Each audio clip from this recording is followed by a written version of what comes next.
Pace മേക്കറിൽ വളരെ നൂതനമായിട്ടുള്ള പുതിയൊരു revolutionary change വന്നിട്ടുണ്ട്. അപ്പോൾ സാധാരണ ഒരാൾക്ക് പേസ് മേക്കർ വേണ്ടി വന്ന അതൊരു സർജിക്കൽ പ്രൊസീജിയറാണ്. നമ്മൾ ഇടതേ ഷോൾഡറിൻ്റെ അവിടെ ചെറിയ ഇങ്ങനെ ഒരു കീറൽ വരുത്തി ഒരു സർജിക്കൽ ഇംപ്ലാന്റ് ആണ്. ഇവിടെ ഒരു കീറൽ വരുത്തിയിട്ട് ഇതാണ് നമ്മൾ സാധാരണ ഉപയോഗിക്കുന്ന പേസ് മേക്കറിന്റെ ബാറ്ററി.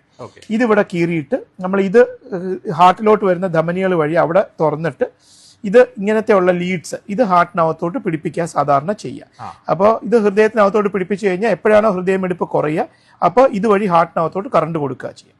ഇപ്പം നമുക്ക് ഈ സർജറി ഒന്നും ഇല്ലാതെ ആൻജിയോഗ്രാം ഒക്കെ ചെയ്യുന്ന പോലെ തന്നെ ഒരു ഇഞ്ചക്ഷൻ പോലെ തന്നെ കാലിന്റെ ഞരമ്പ് വഴി ഒരു ക്യാപ്സ്യൂൾ, ഇതാണ് ആ ക്യാപ്സ്യൂൾ.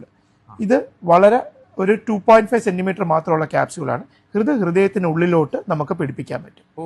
അപ്പൊ അങ്ങനെ പിടിപ്പിച്ച ഒരു രോഗിയുടെ ഇതാണ് ഈ നിങ്ങൾ സ്ക്രീനിൽ കാണുന്നത്. അപ്പൊ ഇത് നമുക്ക് സർജറി ഒന്നും ഇല്ലാതെ ആൻജിയോപ്ലാസ്റ്റി ഒക്കെ ചെയ്യുന്ന ലാഘവത്തോടെ തന്നെ കാലിന് ചെറിയൊരു കത്തീറ്ററിട്ട് ഹൃദയത്തിനകത്ത് ഈ ക്യാപ്സ്യൂൾ ഫിക്സ് ചെയ്തിട്ട് രോഗിക്ക് നെക്സ്റ്റ് ഡേ തന്നെ വീട്ടിലോട്ട് പോകാം. അതിനുശേഷം വലിയ റെസ്റ്റ് ഒന്നും ആവശ്യമില്ല. മുറിവോ അങ്ങനത്തെ ഒന്നും ഇല്ലാത്തതുകൊണ്ട് തന്നെ വളരെ കോസ്മെറ്റിക്കലി അപ്പീലിംഗും ആണ്. ആൻഡ് ഇപ്പോഴത്തെ ഉള്ള ക്യാപ്സ്യൂൾസ് നമുക്ക് ഓൾമോസ്റ്റ് 15-20 വർഷം വരെ നിൽക്കും. ലോകത്തുള്ളതിൽ ഏറ്റവും സ്മോളസ്റ്റ് പേസ് മേക്കറാണ് ലീഡ്ലെസ് പേസ് മേക്കർ അല്ലെ ക്യാപ്സ്യൂൾ പേസ് മേക്കർ എന്ന് പറയുന്നത്. ആൻഡ് ഈ ഒരു പേസ് മേക്കർ നമ്മുടെ സാധാരണയുള്ള പേസ് മേക്കറിന്റെ 2 മടങ്ങെങ്കിലും ബാറ്ററി ലൈഫ് ഉള്ള പേസ് മേക്കറാണ്.